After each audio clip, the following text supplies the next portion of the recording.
إن هذا القرآن يهدي للتي هي أقوم ويبشر المؤمنين الذين يعملون الصالحات أن لهم أجرا كبيرا.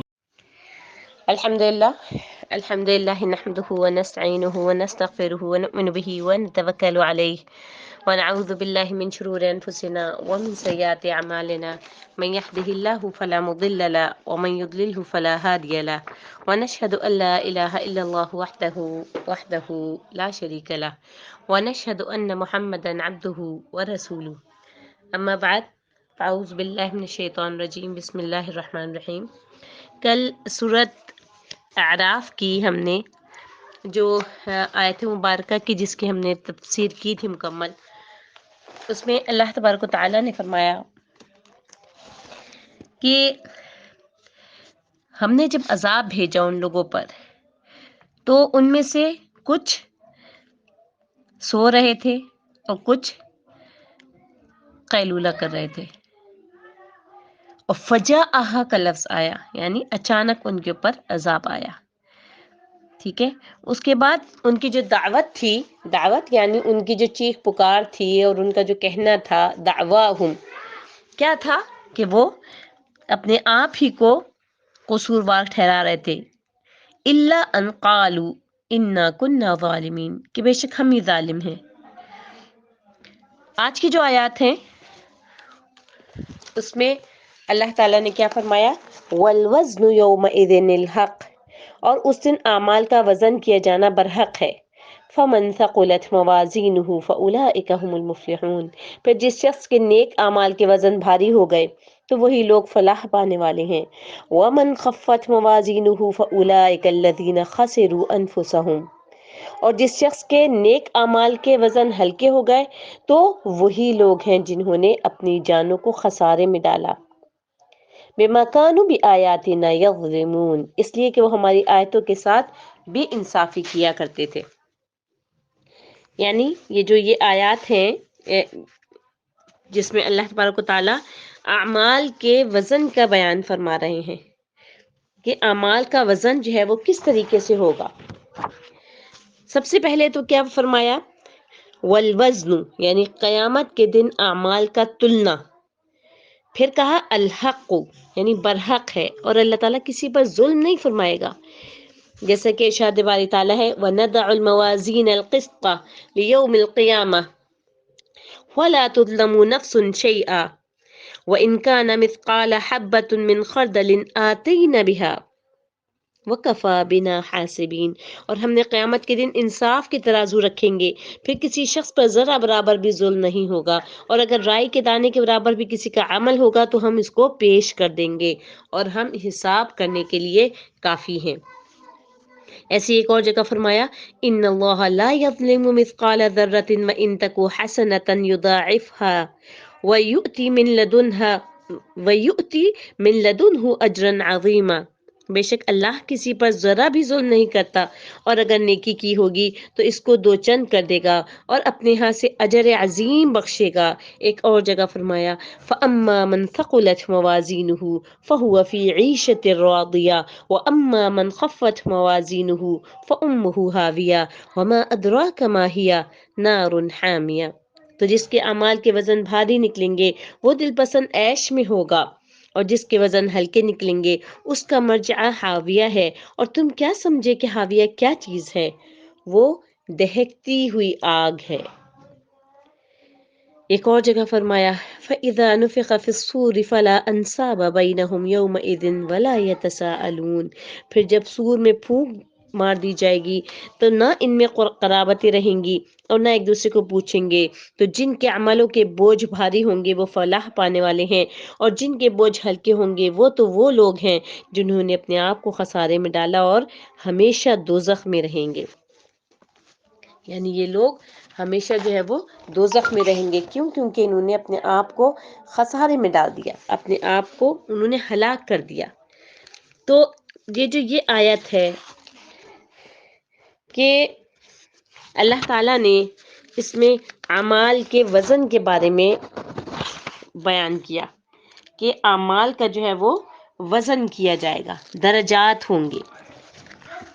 جیسے میں نے ابھی آپ کو بتایا نا کہ فمن ثقلت موازینہ، تو جس کے اعمال نامے بھاری ہوں گے فاولئک هم المفلحون، تو یہی لوگ ہیں جو کہ کامیاب ہونے والے ہیں. جیسے کہ ہم نے پچھلی آیتوں میں پڑھا تھا وَلِكُلِّ دَرَجَاتٍ مِّمَّا عَمِلُوهُ، اور ہر ایک کے درجے ہیں ان کے عمل کی مطابقت سے. اور یہ درجے پھر کہاں ڈٹرمین ہوں گے، کس جگہ پر آپ کو پتہ چلے گا کہ آپ کا کون سا درجہ ہے، آپ کس لیول میں آتے ہیں. کہ میزان آپ کا جو آپ کو تولا جا رہا ہے آپ کے اعمال کو، وہ کہاں پر آ کر آپ کھڑے ہوئے ہیں. تو نبی کریم صلی اللہ علیہ وسلم نے فرمایا کہ قیامت کے دن جو ہے وہ بڑے بڑے ترازو رکھے جائیں گے.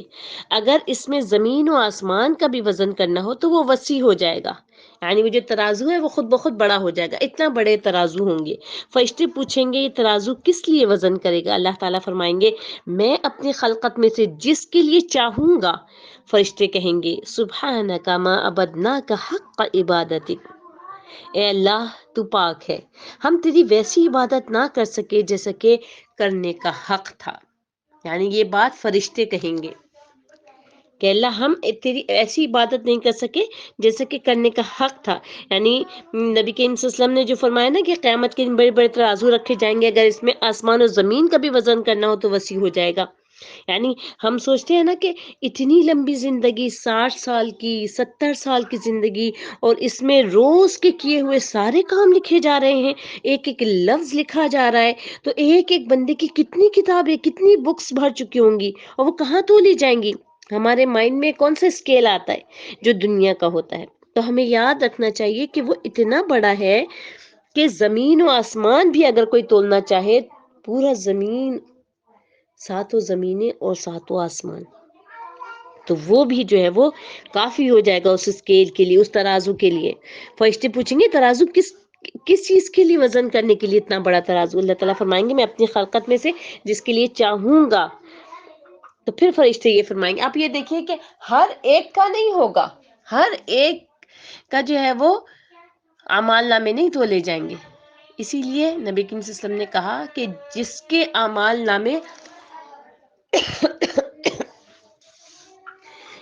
اعمال نامے تولے جائیں گے اس کی پکڑ ہے. اسی نبی کریم صلی اللہ علیہ وسلم جو کہتے ہیں نا اللہم حاسبنی حسابا یسیرا، تو وہ حاسبنی حسابا یسیرا یہی تھا کہ یا اللہ مجھے جو ہے وہ بغیر حساب کتاب کی جنت الفردوس میں داخل کر دے. تو اب ہمیں جو ہے، اب ہمیں جب اللہ تبارک و تعالیٰ نے یہ زندگی عطا کی ہے، ہمیں ابھی اللہ تبارک و تعالیٰ نے یہ سوچ بخشی ہے، تو اب ہمیں کیا کرنا ہے کہ اس میزان کو نیکیوں سے بھرنا ہے. ہمارا جو میزان ہے، ہمارا جو اعمال نامہ ہے، اس کو انشاءاللہ نیکیوں سے بھرنا ہے، خوب اچھے کام کرنے، حق کے مطابق سے کام کرنے. لیکن ہمارا حال کیا ہوتا ہے کہ ایک نیکی کے بعد دوسری پر ہم سمجھتے ہیں کہ ہم نے بہت کر لیا. آج میں نے کلاس لے لی، آج میں نے تھوڑا سا قرآن کی تلاوت کر لی، نہیں آج تو میں نے بہت ہی نیکیوں کے کام کر لیے. ٹھیک ہے نا، روزہ رکھ لیا، کچھ لوگ پیر جمعرات کا روزہ رکھ لیتے ہیں، روزہ رکھ لیا، نمازیں پڑھ لیں، چلیں جی بہت کام ہو گیا. کچھ لوگ سال بھر صدقہ خیرات تھوڑا بہت کرتے رہتے ہیں، کچھ زکوٰۃ نہیں دیتے وقتاً فوقتاً، کچھ لوگ عمرہ کر لیتے ہیں، حج نہیں کرتے، یعنی اپنی مرضی کے جو ہے وہ اپنی چوائس سے کام کر رہے ہوتے ہیں. ٹھیک ہے نا.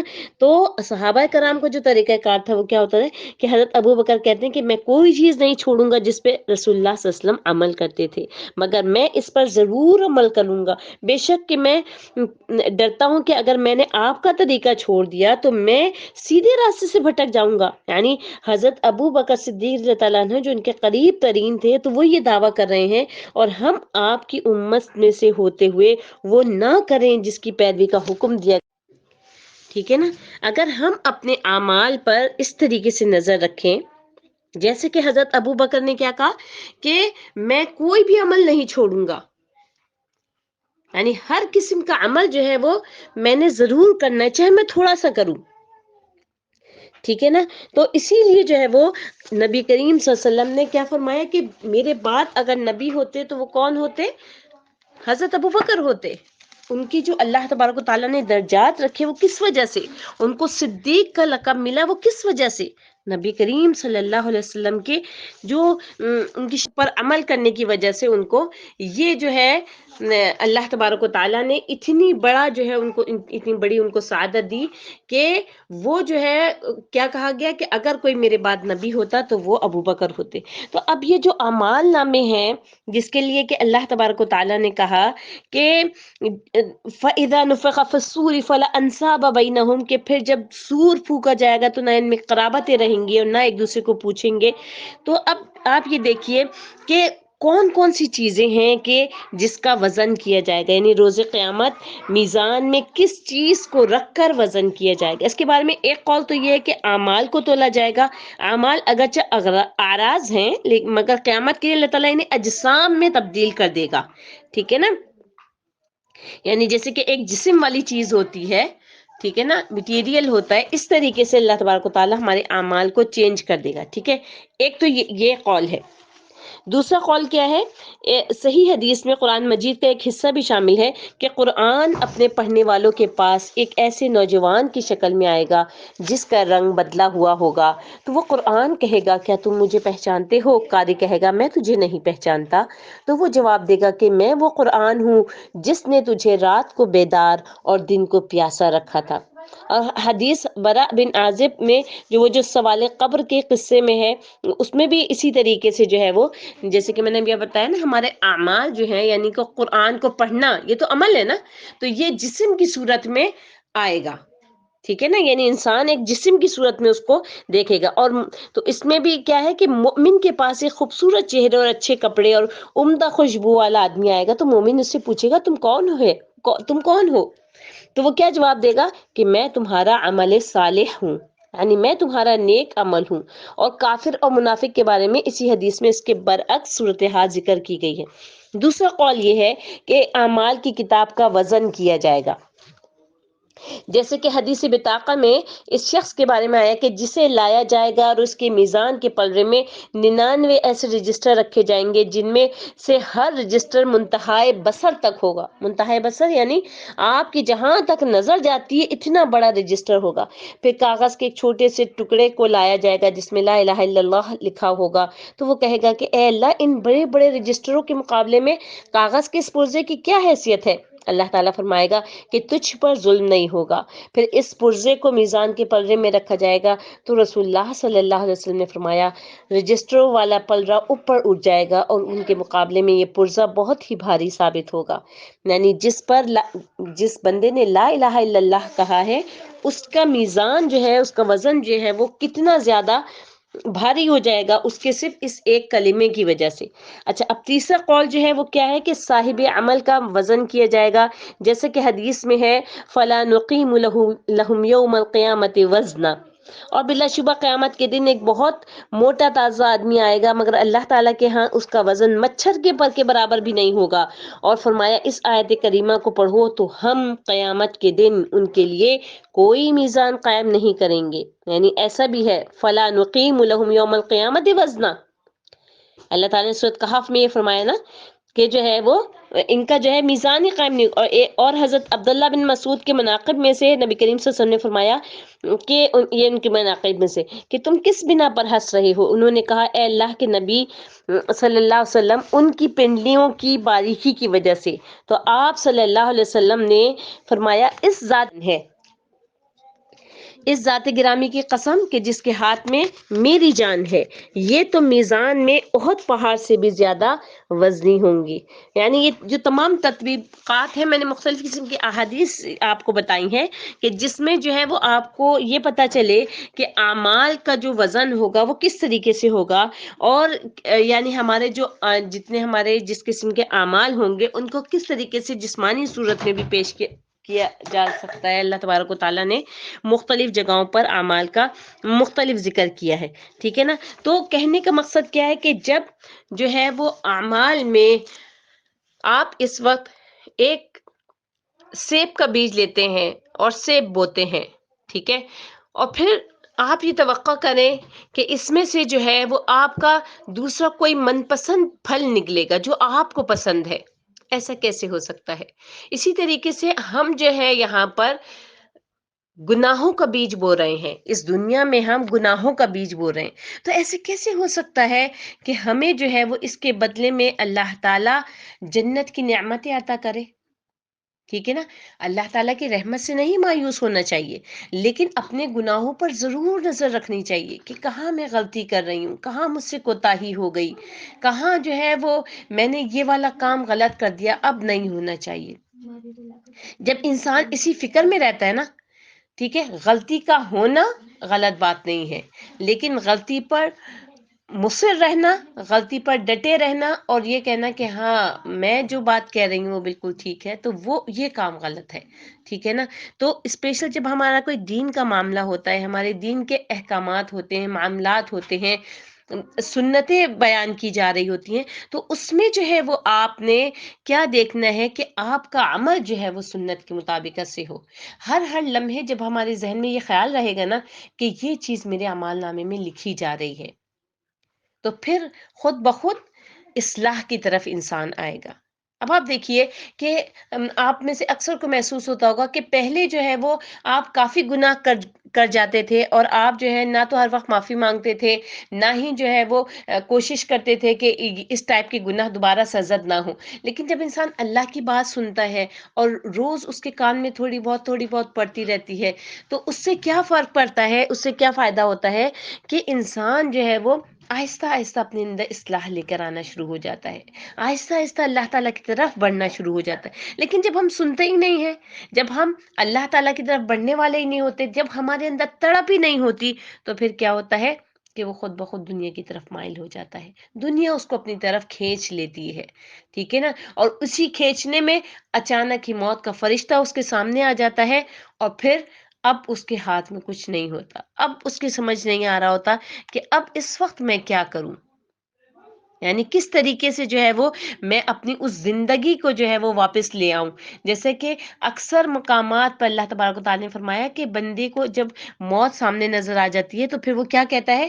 لعلی یرجعون، یا اللہ آپ مجھے واپس لوٹا دیجئے، آپ مجھے واپس بھیج دیجئے۔ کہاں پر واپس بھیج دیجئے؟ مجھے دنیا میں تھوڑی سی دیر کے لیے واپس بھیج دیجئے کہ میں اچھے عمل کروں، اور اس کے بعد جو ہے میں پھر آپ کے پاس آؤں، یعنی میرے اعمال نامے میں اچھے جو ہے عمل لکھے ہوئے ہوں زیادہ سے زیادہ، پھر میں آپ کے پاس آؤں۔ تو اب اللہ تعالیٰ نے کہا کہ میرا جو ایک میں نے جو ایک اپنا قانون بنایا ہے، جو میں نے ایک اپنی سنت رکھی ہے، تو وہ جو ہے وہ کیا ہے؟ وہ تو پوری ہونی ہے، ہر ایک کے لیے پوری ہونی ہے۔ جب میں نے کہہ دیا کہ موت کا ایک وقت مقرر ہے، تو جس وقت آپ کے لیے وہ وقت آ گیا ہے، آپ کے لیے آپ کی قیامت قائم ہو گئی۔ تو اس لیے جو ہے وہ ہمیں جو ہے بہت زیادہ خیال سے، بہت زیادہ پھونک پھونک کے قدم رکھ، ورنہ کبھی ایسا ہوتا ہے نا کہ کچھ لوگ ہوتے ہیں، وہ جب کچھ خصوصی لوگوں سے بات کر رہے ہوتے ہیں تو سوچ سمجھ کے بات کرتے ہیں، کہیں کوئی غلط بات نہ نکل جائے۔ یا کبھی آپ کسی منسٹر کے پاس جاتے ہیں، کسی آپ بادشاہ کے پاس جاتے ہیں، یا کسی اچھے عہدے والے انسان کے پاس جاتے ہیں، آپ بڑے نپے تلے انداز میں بات کرتے ہیں، آپ سوچ سوچ کے بولتے ہیں کہ کہیں ایسا نہ ہو کہ میں جو ہے ایسی کوئی بات کہہ دوں جو کہ جو ہے وہ ان کو بری لگ جائے۔ تو اگر جو ہے وہ بری لگ جائے گی تو پھر کیا ہوگا؟ پھر تو یعنی میرے لیے آگے مشکل ہو جائے گی۔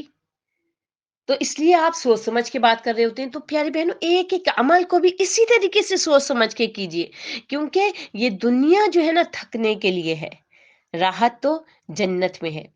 سیدنا انس بن مالک رضی اللہ تعالیٰ عنہ فرماتے ہیں کہ نبی کریم صلی اللہ علیہ وسلم نے فرمایا، جنت کی راہ مشقتوں سے بھرپور ہے۔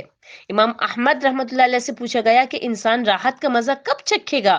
فرمایا، جب وہ جنت میں پہلا قدم رکھے گا۔ اسی طریقے سے ابن حبیرہ الوزیر رحمۃ اللہ علیہ فرماتے ہیں کہ جنت میں داخلے سے پہلے راحت ڈھونڈنے والا ایسے ہی ہے جیسے کوئی پانی پر لکھنا چاہے، یعنی اگر آپ پانی کے اوپر لکھیں گے تو کچھ لکھا جائے گا؟ نہیں لکھا جائے گا۔ تو اسی لیے جنت میں داخل ہونے سے پہلے راحت مت ڈھونڈیے، آرام مت ڈھونڈیے، یہ دنیا تھکنے کے لیے ہے، اعمال میں تھکنے کے لیے ہے۔ اسی طریقے سے امام ابن القیم رحمۃ اللہ علیہ فرماتے ہیں کہ مصالح اور خیرات اور لذات و کمالات سب ایک مشقت کے بعد حاصل ہوتے ہیں، تھکاوٹ کے پل سے گزرنا ہوتا ہے۔ داناؤں کا اجماع ہے کہ خوشیوں کے راستے میں خوشیاں نہیں ہوتی، جو راحت کے لیے رک جائے وہ راحت سے محروم ہو جاتا ہے، اور خطرات کے راستے اور مشقتوں کے بقدر ہی بعد میں راحت و سکون ملتا ہے۔ جو غم نہیں سہتا وہ خوشی نہیں پاتا، جو صبر نہیں کرتا وہ لذت نہیں چکھتا، جو مشکلیں نہیں دیکھتا وہ آسائش سے بھی محروم رہتا ہے، جو تھکتا نہیں ہے اسے سکون نہیں ملتا۔ طویل تر سکون کے لیے کچھ گھڑی کی تھکاوٹ ضروری ہے۔ تو پیاری بہنوں، اس دنیا کو کچھ گھڑی سے تشبیہ دی ہے کہ تاکہ آپ کو طویل ترین سکون مل جائے۔ اللہ تبارک و تعالیٰ سے دعا ہے کہ اللہ رب العالمین احکم الحاکمین ہم سب کے نصیب میں، ہم سب کی قسمت میں یہ طویل ترین سکون لکھ دے، اور ہم سب کو اس بات کی توفیق عطا فرما دے کہ ہم جو ہے اس دنیا میں اسی طریقے سے اس دنیا کو گزاریں جیسا کہ ایک مسافر گزارتا ہے۔ اللہ تبارک و تعالیٰ سے دعا ہے کہ اللہ تعالیٰ ہم نے جتنی غلطیاں کی ہیں، چاہے وہ ہماری خیال کے تحت غلطیاں تھیں، چاہے وہ ہماری عادات کے تحت غلطیاں تھیں، چاہے ہمیں اپنے آباء و اجداد سے وہ غلطیاں ہمیں جو ہے وہ ہم لے کر آ رہے تھے، جس قسم کی بھی ہماری غلطیاں تھیں یا رب العالمین آپ ان سے پردہ پوشی فرما دیجئے، آپ ہمارے اعمال نامے میں سے مٹا دیجئے، اور لوگوں کے دل بھی ہمارے لیے صاف کر دیجئے کہ کہیں ایسا نہ ہو کہ قیامت کے دن ایک لمبی لائن لگی ہوئی ہو اس چیز کے لیے کہ یا اللہ اس کے اوپر میرے حقوق ہے۔ سبحان ربک رب العزت عما یصفون وسلام علی المرسلین والحمد للہ رب العالمین۔ السلام علیکم ورحمۃ اللہ وبرکاتہ۔